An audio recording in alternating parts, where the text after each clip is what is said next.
sloughing off, pushing off decisions to yet another commission, which if it failed, would then be devastating to our military readiness as well as devastating to jobs here in Virginia. My opponent, Tim Kaine, supported it. Your opponent, Jim Moran, supported it. Both Patrick and I are opposed to it. And where are we now? Nearly $2 trillion more in debt. The credit rating of our country has been downgraded for the first time in history. And who's going to bear the brunt of this? The men and women who are serving on the front lines, protecting our security and our freedoms. And over 200,000 good-paying jobs in Virginia are at risk because of this latest failure from Washington. Now, we cannot allow this to happen. Now, we just had this debate, and the other side, and what we're seeing from them, and Patrick, you wrote a great piece on this, is they say, well, we need to raise taxes. No, you do not use our military, our armed services, as a bargaining tool to get higher taxes, to go over the fiscal cliff. You don't play politics with so many people at risk. And this is why this election is so important for jobs and also for our national security, and having leaders who will make tough decisions and say these are the priorities. The other things are secondary or tertiary, or the federal government ought not to be involved in it at all. What I hear from a lot of folks, you were with me, Jay, the one woman business owner, she said, I'm sick of the federal government controlling me. She wants to run her own business. Stop pestering her.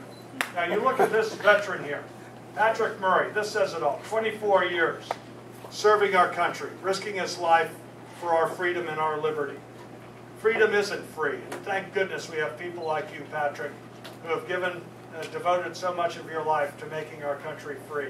Extensive global experience, served in Iraq, Bosnia, Kosovo, Serbia, and so forth.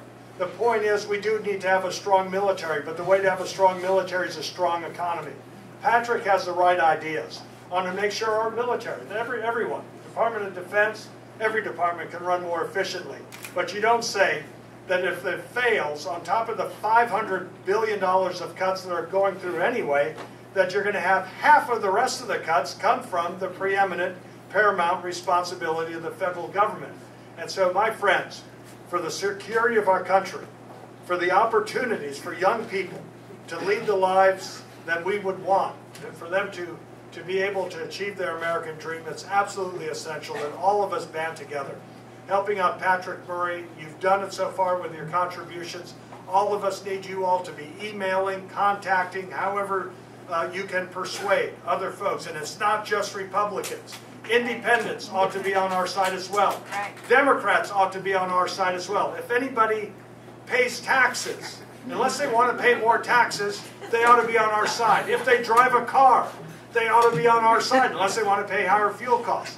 If they use electricity, they ought to be on our side, unless they want to pay unnecessarily higher fuel costs.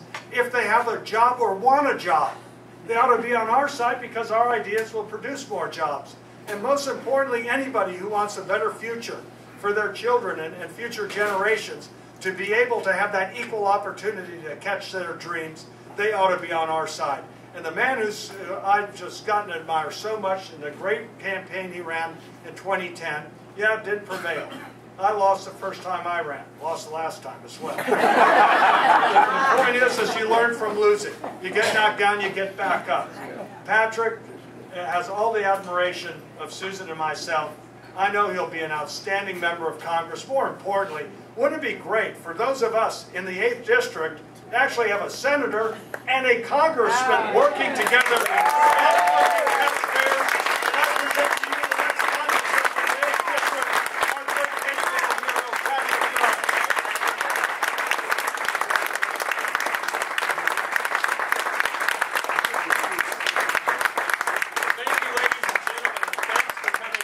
Sunday afternoon.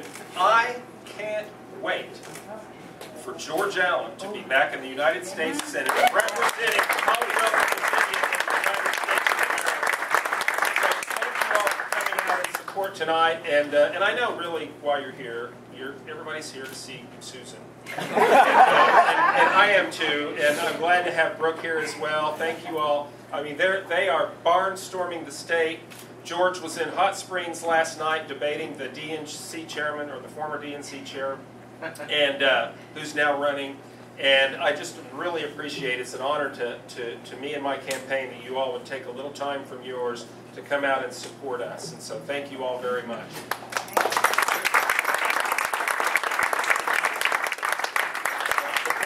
Before I get started, before I get worked up, let me just give you a couple of quick updates. We have some other events that you might be interested in. I see Andrea Del Vecchio here. Andrea lives up in McLean. So until recently, she had just the nicest, most effective congressman named Frank Wolf was her congressman. And so imagine the horror of waking up one morning and finding out, well, Frank Wolf's no longer your congressman, it's this guy named Jim Moran. And so that's why Andrea's down here today, and we have Frank Wolf doing an event. He's hosting an event for me on the 7th of August, yes. Is that right? Yes. And it's over at the Tower Club. We have some invites, and I know you might want to come out and see Frank and support us.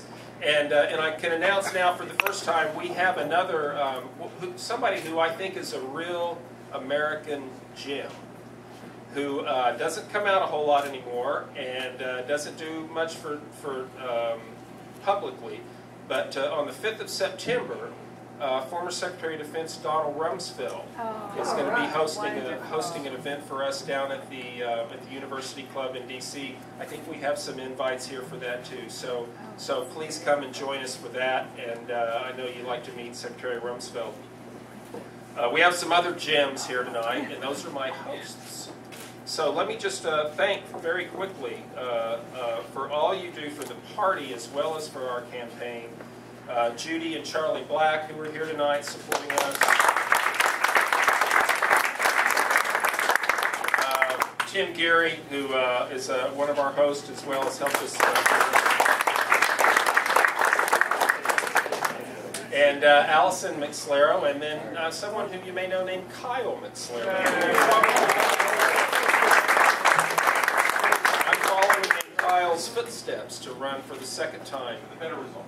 Yeah, thanks. We're gonna try to make that happen. Beverly Tauke, thank you very much. And George mentioned your husband. Thank you, sir, for coming out here tonight as well.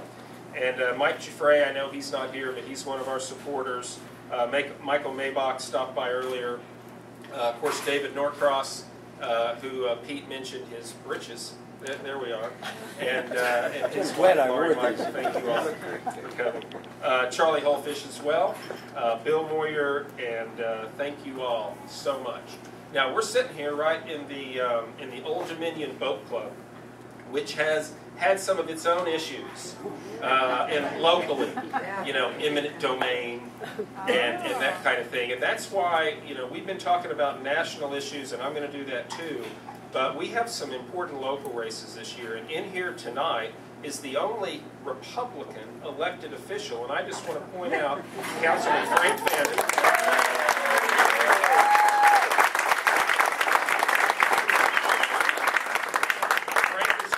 Election, and we all need to vote for Frank on November the 6th, as well as Bob Wood, and many of you know Alicia Hughes as well. So the more Republicans we can get on the city council, I think the better for Alexandria, the better for our tax bases and everything else. So Frank, thanks for joining us tonight.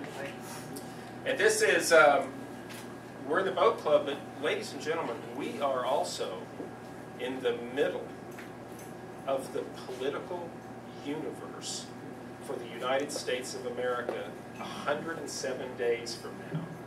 And I always see Susan and we go, how many days is it? The other day it just seemed like it was 300 days. Do you know it's 300 days? And it's just gone like this. And this last 107 days is going to fly by. Ladies and gentlemen, that is your tour of duty.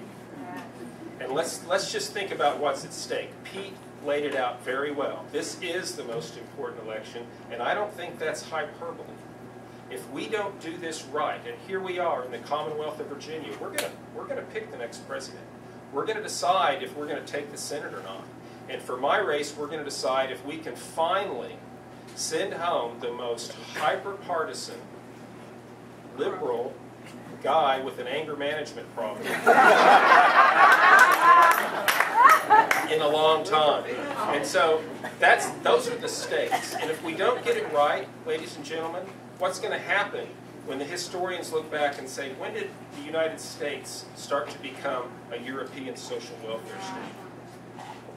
When did they punish success and stifle initiative and start to worship at the altar of big government? Well, that's what's at stake, ladies and gentlemen. It has never been more codified than it is right now. And I always think about my favorite Ronald Reagan quote, freedom is always only one generation away from extinction. Now, I believe sometimes it's hard to see the picture when you're inside the frame, but I believe that that's what we're living right now. And that's what's important for us to think about in the next 107 days.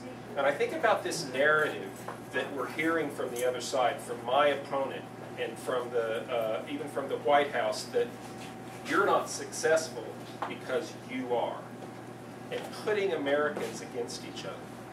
And the issue that I think kind of codifies so many others that George mentioned is sequestration. My background is the military, but I have made small business my business. People like, where's Laura Arth, who owns 2 small businesses, 2 LLCs. And you know what, Laura? According to my opponent and the president, you didn't do that. That's right. I did. Their suite did. And the government did it. And that is, to me, just fundamentally wrong. I was down knocking doors down in Fort Hunt the other day. And we're targeting, Jay mentioned how we're targeting independent voters and swing voters. That's our success. That's the key to our success. And I knocked on a guy's door, and I talked to him for a little bit, and he said, I'm a Democrat. I'm a blue dog Democrat, but I voted for Barack Obama. I voted for Jim Moran before. But you know what? I've got a mortgage. I've got 3 kids. My wife and I are working our butts off, and we are sick and tired of being told that we're not paying our fair share.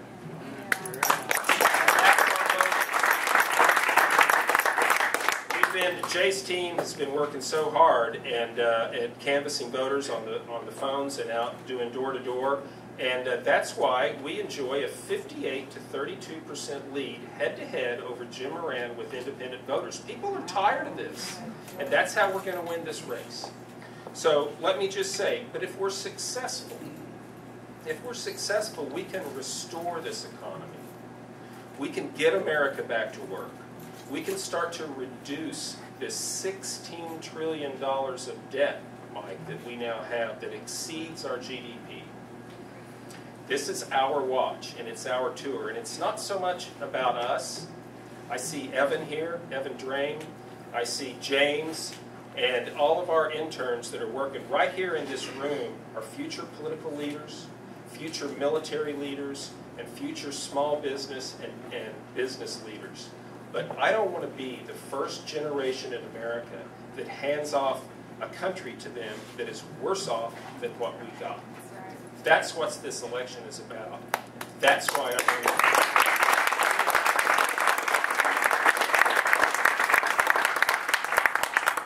So thank you all so much for coming out. Please enjoy all of our refreshments that we have here. Thanks again to the governor and his family for coming out and supporting us. And we have future events, 107 days, that's your tour of duty. And I appreciate it very much. God bless every one of you, and God bless the United States.